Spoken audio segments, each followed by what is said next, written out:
Good afternoon and welcome to my presentation of my capstone project. I'm going to introduce you to my project. I created a unit plan for a social studies standard 5.52, and this is where students are expected to know the important figures in the American Revolution. So this is actually a part of a bigger unit where we would have introduced the tensions and leading up to the American Revolution, the battles of the American Revolution, and then the results of the revolution with the creation of the Constitution. So this is a unit on those important figures in the American Revolution. So I would start by introducing the topic with reading the textbook chapters, doing any of the activities, within the chapter. And then I also play a game of tug of war with my students. And this is a very controlled, organized game of tug of war where I create two teams. One represents the British, one represents the Continental Army, but I don't tell the students which team is which or what they actually are representing. And then I manipulate the game. I remove some of the players from the British because of their lost supplies, having to ship them across the ocean. I add people to help the Continental Army representing the French. I motivate the Continental side by offering them candy if they win, but not for the British, things like that. And it allows us to then, after, discuss how was that related to the American Revolution? Can they see after reading the chapter on the actual battles how it's connected? And so within this unit, they are going to be creating a final product, which is a graphic where they're going to share their learning after they've become an expert on one of the figures of the American Revolution. So to start with their research, they're going to use my first tool, which is Edpuzzle. And that's where they're going to watch videos and answer questions about whichever American Revolution figure they chose. And that will help them complete their research. And then they're going to create a final product, which is a graphic. And they're going to use our second tool, which is Canva. And they're going to use the artificial intelligence app within that to help create that poster. So let me show you a little bit more about that. This is the research paper, which I would consider the final, or excuse me, rough draft, and also the rubric that they would get when they are working on this project. So it kind of gives them details on what they need to collect about their important figure and how they contributed to the American Revolution or what their impact was. And then it shows them the rubric for the final product that includes the standard because we used standard-based grading in our district. So let me talk you through the first tool that I use.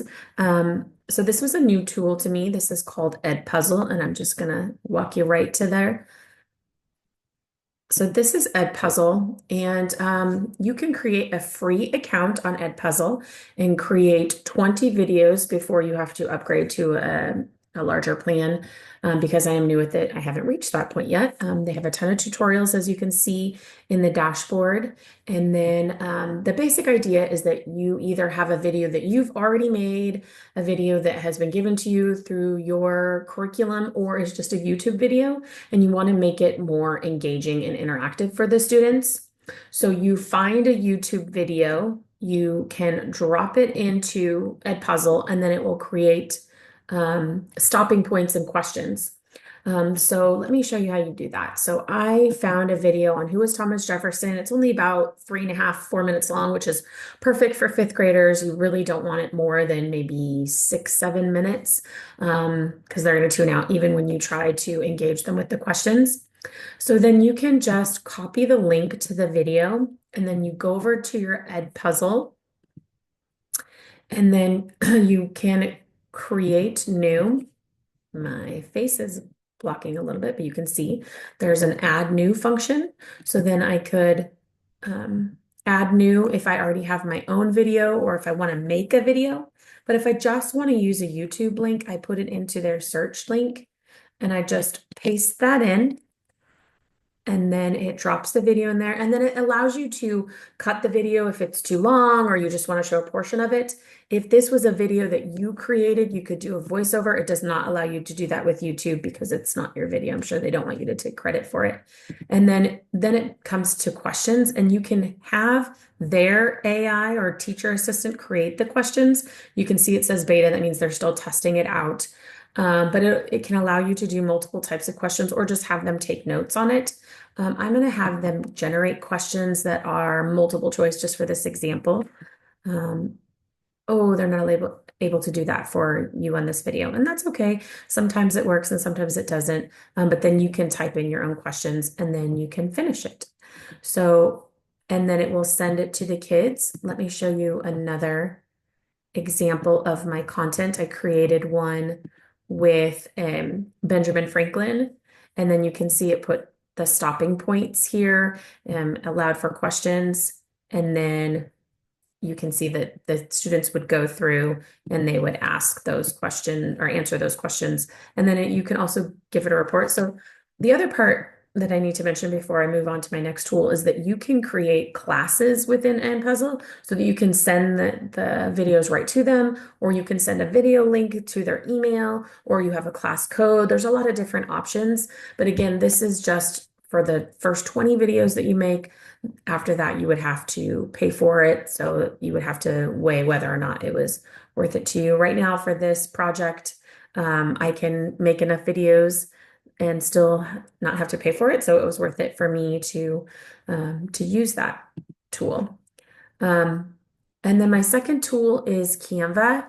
And Canva is a content creator. You can use it to do a million different things. But for me, they are creating a final product, which is a graphic. So if I click this link, it's going to take us right to the graphic. Now, this was a template that I made and shared with my students. You can send it as a link that they can edit. You can send it as an uneditable link, and then they have to make a copy. So if you wanted to, keep the students from changing your template, you can also create classes in Canva as well and send them information. Canva is free. It does have some services that you can upgrade. But I feel like those are more for people who are using it privately for their own like marketing companies and things like that. As an educator or as a student, all the tools that they have provide everything that I need. So it's a really great resource. So here's the template that they use. They fill out their information. And then in this section over here, apps, you can go and you can look for different apps that can help you do different things for your project. And we chose the one Magic Media, and that was a AI image creator. It'll create an image for you based on different characteristics that you give it. Whether you want it to be like, say, for example, I was doing George Washington, maybe I want it to be George Washington riding a horse through the American Revolution. And I can put that in, or maybe I want to say George Washington on a horse in battle in the American Revolution. And then it will create it. You just hit enter and it'll try to create what you've asked for. It's not perfect like all AIs. You kind of want to make sure that what it's generating is appropriate or matches what you're looking for. And you can see that mine definitely did. It matches. And then they give you a couple different options, different outfits, smoke or fire, fun stuff like that.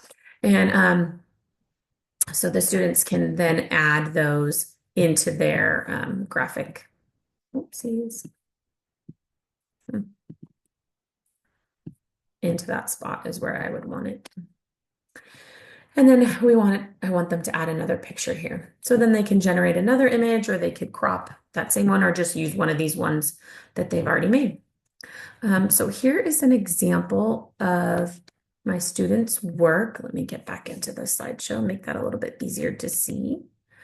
So on the left-hand side, you see this is an image from my student's computer while they were watching the video on Benjamin Franklin. I didn't take a picture of them using it because I could not get their screen and also not capture another student's face at the same time without interrupting their work. So I just had my students take a screenshot and then send it to our learning management system, which is Canvas. And that way I could see, okay, this is how it worked. He got this question right and could sort of analyze it like that. I could also show you through my class in um, Edpuzzle how they show you the scores for the student's work. And then on the right is a picture of an example of one of the final products for the Canva poster. So this student, again, I assign it through Canvas, our learning management system. And this student chose Benedict Arnold. So you can see he filled out the information. And then he created, this is called a Chibli large expressive eyes character, which the students really liked. They kind of like that cartoon sort of anime, at least the students I have this year. So that's kind of the channel they went through. And you can see this is his little character. And then, yeah, he created the poster and turned it into Canvas.